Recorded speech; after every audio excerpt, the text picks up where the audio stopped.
بسم اللہ الرحمن الرحیم۔ اللہم صلی علی محمد وعلی آل محمد۔ ہمارا آج کا موضوع ہے ایک روٹی کے بدلے جنت۔ حضرت ابو ہریرہ رضی اللہ تعالیٰ عنہ فرماتے ہیں کہ جب حضرت ابو موسیٰ رضی اللہ تعالیٰ عنہ کی وفات کا وقت آیا تو آپ نے اپنے تمام بیٹوں کو طلب کیا اور فرمانے لگے، میں تمہیں صاحب الرائق یعنی روٹی والے کا قصہ سناتا ہوں۔ اے بیٹو، اس قصے کو ہمیشہ یاد رکھنا۔ اللہ کا نیک بندہ دنیا سے الگ تھلگ ہو کر ایک جھونپڑی میں عبادت کیا کرتا تھا۔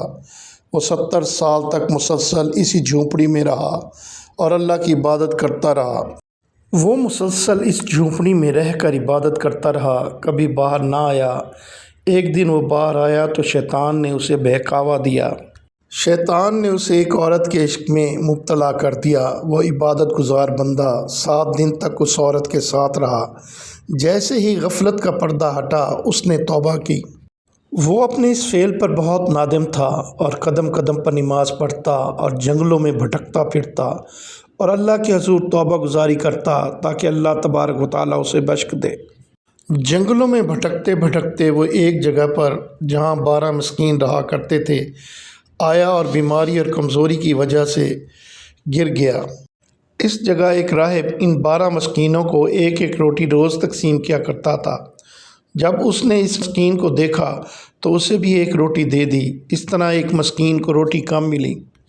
اللہ کے بندے نے جب اس مسکین کی یہ حالت دیکھی تو اپنی روٹی اسے دے دی اور خود بھوک سے تڑپ تڑپ کر مر گیا۔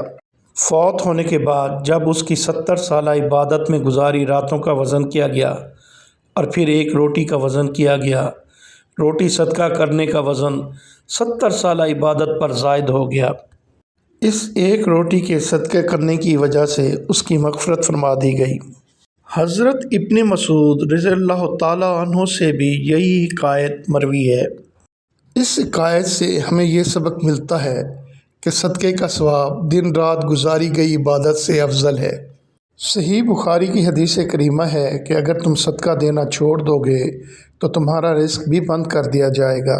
رسول اکرم صلی اللہ علیہ وآلہ وسلم کا ارشاد ہے کہ اپنے بھائی کے سامنے مسکرانا صدقہ ہے، تمہارا بھلائی کا حکم دینا اور برائی سے روکنا صدقہ ہے۔ حضرت ابو ہریرہ رضی اللہ تعالیٰ عنہ سے روایت ہے کہ ایک شخص حضور اکرم صلی اللہ علیہ وآلہ وسلم کے پاس آیا اور عرض کیا، یا رسول اللہ صلی اللہ علیہ وآلہ وسلم، کون سا صدقہ بہتر ہے؟